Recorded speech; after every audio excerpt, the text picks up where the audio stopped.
Ameublement Tanguay en première ligne.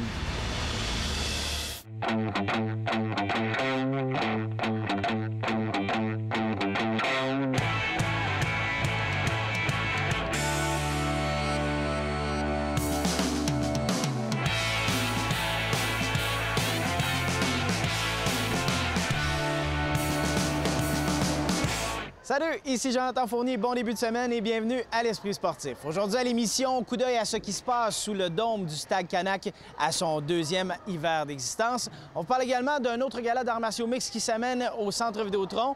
Mais tout d'abord, une dizaine de joueurs du Rouge et Or Football ont fait des heureux en fin de semaine alors qu'ils ont magasiné des cadeaux de Noël avec des enfants défavorisés. Ils ont opté pour le magasin de jouets Benjo de Québec. C'était une activité qui était chapeautée par l'organisme Le Pignon Bleu.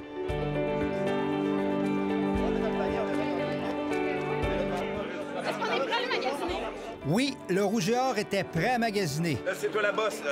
Au service des enfants. Quelle couleur que t'aimes la mieux? Des colosses au cœur tendre qui ont été très touchés par l'activité. C'est incroyable, là. Les enfants, ils ont toutes les lumières dans les yeux. 54. 64. Okay. Si Mathieu Betts calcule ici, c'est que chaque accompagnateur devait respecter un budget de 100 $ par enfant. Ils pensent pas juste à eux autres, mais aussi à leurs frères et sœurs. C'est vrai, ils comptent dans leurs 100 $, ils comptent un budget pour leurs sœurs, leurs frères. Donc c'est vraiment ce qui fait chaud au cœur. Ce qui m'avait brisé le cœur au cours des années, c'est y a un petit garçon qui prenait des jouets, puis lui, il restait un certain montant, puis il a dit « Oh, faut pas que j'oublie mon petit frère ». Fait que ça m'avait tout de suite touché. C'est le fun de voir qu'il y a autant de monde aussi, d'adultes, d'enfants qui participent. Il y avait les joueurs et des bénévoles de longue date.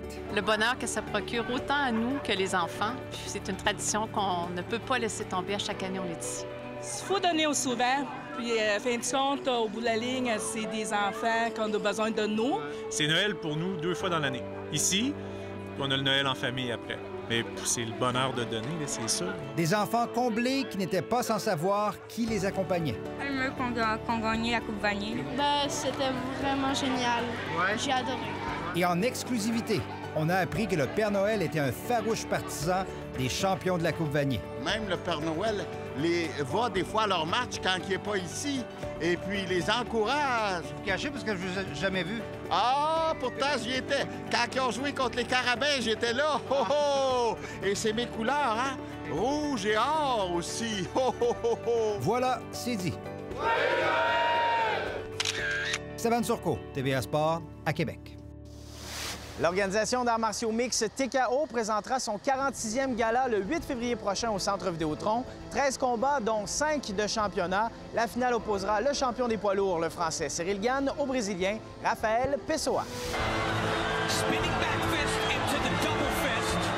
La dernière fois qu'il s'était battu au Centre Vidéotron, le Français Cyril Gane avait non seulement gagné facilement le combat, mais le public aussi.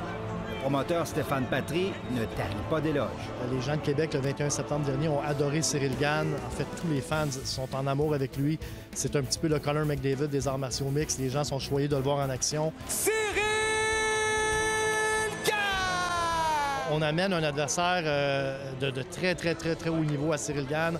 Rafael Pessoa qui fait saliver l'UFC. 9 victoires, aucune défaite. Un gros Brésilien, un géant. Jade Masson! À son 4e combat seulement, Jade Masson-Wong de Québec se battra aussi pour un titre mondial, contre un adversaire toutefois qu'on ne connaît toujours pas. Chez les filles, tout va très vite. Le UFC a donné un combat de championnat à Ronda Rousey après 2 combats. Donc, ça va vraiment... Il n'y a pas beaucoup de filles. Il y a beaucoup moins de filles que d'hommes. Donc, à 3 combats, ça commence à être le temps de lui donner les plus gros défis. C'est sûr que mon objectif aussi, c'est de me rendre au UFC, là, sans passer dans les traces de Marc, parce que je suis quelqu'un de différent que lui. Là. Mais oui, on a le même objectif. D'ailleurs, son copain Marc-André Barriot, qui lui a fait le saut chez UFC, pense un peu plus savoir quand il livrera son premier combat dans la Ligue à Dana White. Fin février, le 26, il y a une carte qui a été annoncée en République tchèque à Prague. C'est un UFC Fight Night, c'est pas un gros pay-per-view. Souvent, c'est peut-être plus une porte d'entrée plus facile là, pour des nouveaux comme moi. Là. Au total, le 8 février prochain, il y aura 13 affrontements impliquant 8 combattants de Québec, dont Brandon Lee, qui en sera une première expérience professionnelle. Ben oui, ça va ajouter à l'expérience. Tous mes amis, ma famille, tout le monde va être là. Ça va être, c'est une belle expérience, je suis heureux, puis je suis vraiment excité de venir performer devant les gens de Québec. Quand je regarde sur papier cette carte-là, ça va livrer un spectacle. Je pense que ça va être la meilleure carte de l'histoire de Takeover. Rien de moins, selon le promoteur. Stéphane Turcot, TVA Sport, à Québec.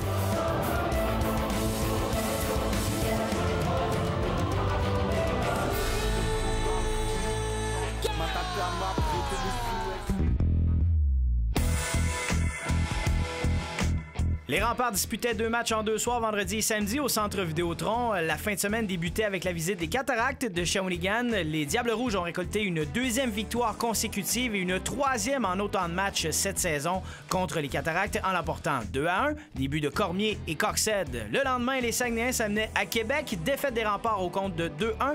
L'équipe de Québec glisse au 11e rang du classement général. Le directeur gérant et entraîneur-chef Patrick Roy a profité du début de la période des transactions pour apporter 5 changements à sa formation. Tout d'abord, les Remparts ont échangé le gardien de but Anthony Mahone au voltigeur de Drummondville en retour d'un choix de 3e ronde de la séance de sélection 2019.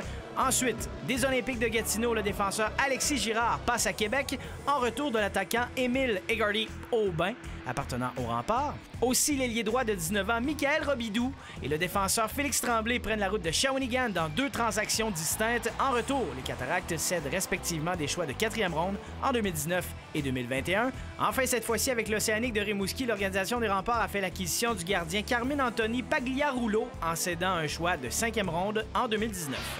Au hockey Midget 3, les Chevaliers de Lévis poursuivent leur séquence de victoires consécutives. Après 5 victoires au Challenge Midget 3 du côté de Saguenay en fin de semaine, ils sont champions du tournoi 2018. Lévis n'a toujours pas perdu un match depuis le début de la saison. 2 matchs du Challenge seront comptabilisés en saison régulière, donc les Chevaliers en sont officiellement à 32 victoires consécutives. Le précédent record était de 25 victoires et datait de la saison 1984-85. Le prochain match des Chevaliers se tiendra le 4 janvier à l'Arena de Lévis face à l'Albatros du Collège Notre-Dame. Après la pause à l'Esprit sportif, la 2e saison du Dôme du Stade Canac.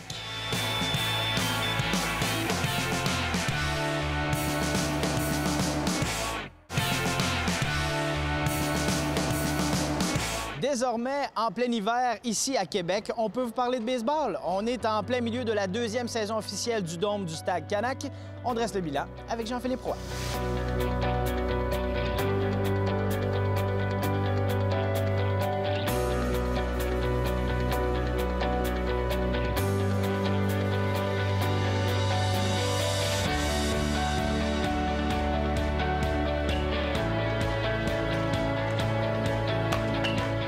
Quelles sont les grandes conclusions que nous avons tirées de la première année du Dôme du Stade Canac?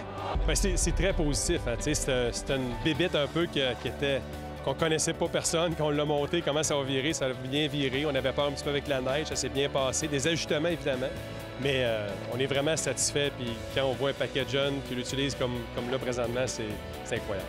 Dès qu'on attrape la balle, boum, tout de suite qu'on la lance. Dès la première saison, en termes de taux d'occupation, ça a été au rendez-vous. Oui, c'est ça, parce que, oui, puis la majorité des locataires étaient à Exposité avant, dans les bovins, puis ça l'a fermé pour des raisons de qualité d'air. Donc, le Dôme n'était pas encore ouvert, qu'il y avait déjà une grosse clientèle qui était déjà prête à louer ici. Puis l'année 2, c'est de consolider ça, donc on est bien satisfait, puis il n'y a pas beaucoup d'heures de disponibles. On parle un petit peu de la structure. Ce qu'on a au-dessus de nous, très peu de métal, beaucoup d'air. Oui, beaucoup d'air, effectivement. Ça souffle beaucoup, beaucoup de BTU dans la machine, la soufflerie. Ça souffle, ça chauffe. Presque pas de métal, comme tu dis. Tout est ancré au sol, tout est soufflé. Ça tient un certain câble, mais les câbles sont vraiment juste là pour le vent, au cas où. Détecteur à l'extérieur de précipitation qui inventent le dôme se souffle. Lorsqu'il neige, le dôme se chauffe un peu plus pour que la neige coule sur les côtés. Donc, c'est quand même très bien fait. La toile, est-ce que ça a une grande durée de vie? Est-ce que ça dure très longtemps? C'est surprenant. C'est durée de vie 25 ans, garantie 20 ans. Donc, tu sais, c'est quand même intéressant. L'avantage, c'est qu'elle n'est pas exposée au soleil 12 mois par année. Le désavantage, c'est en monte-démonte à chaque fois. On peut peut-être un petit peu abîmer, donc il y a des pour, des contre. On est vraiment confiant que ça dure un gros 20 ans. Le synthétique, c'est un 10-12 ans. On pense que ça va être un petit peu moins, puisqu'il est tellement utilisé. Il est utilisé 12 mois par année et piétiné beaucoup. Donc on va peut-être le changer plus tôt, mais on a prévu ça dans le fonds de prévoyance là, avec le budget.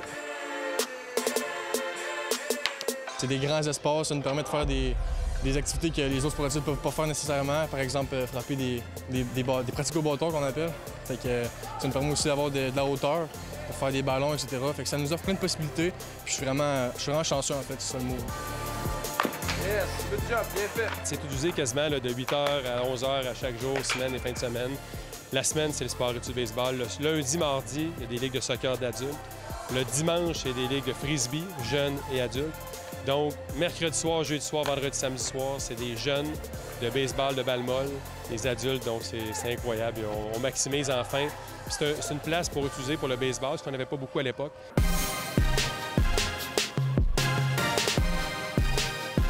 On pratique vraiment comme si on était l'été. On fait des matchs, plein d'affaires, les exercices. C'est extraordinaire, le dôme, la chance qu'on a vraiment. Là. 82! Il y en a à Montréal, il y en a à Ottawa, des dômes comme ça. La dimension n'est pas la même, mais des dômes spécifiques baseball où est-ce que toutes les installations, les filets, les lignes sont faites en fonction du baseball. C'est unique au Canada. Je me plais toujours à dire que la seule place au Canada qui ressemble un petit peu à ça, c'est le stade des Blue Jays, le Rogers Center, qui n'est pas beaucoup ouvert l'hiver. Donc, c'est quasiment unique. On est quasiment les seuls au Canada à faire du baseball à l'année dans un vrai stade de baseball.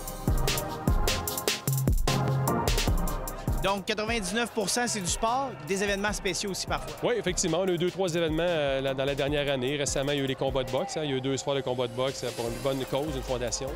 On a eu aussi l'événement 3D pour la Fondation Les Capitales il y a quelques mois. Donc, on en fait quelques-uns par année. On aime ça, faire connaître notre dôme. Faire attention aussi parce qu'on a une clientèle qui réserve à chaque semaine, donc il faut les déplacer. On essaie de pas trop les déplacer. Mais on aime ça avoir 2-3 événements annuels. À la lumière de cette deuxième saison qui va encore bien, où on veut amener le projet? Quel est l'avenir du dôme du Stade Canac? Je pense qu'à l'année 2, on est vraiment en train de placer un petit peu toutes nos affaires, le déneigement, la structure, les locations, tout est pas mal stabilisé. Donc, pourquoi pas un deuxième un jour? Je sais qu'il y a d'autres projets ailleurs au Québec comme ça. On a eu beaucoup de visites dans la dernière année. Donc, si on peut aider à développer le sport ou le baseball ailleurs au Québec, dans la région, on sera bien content.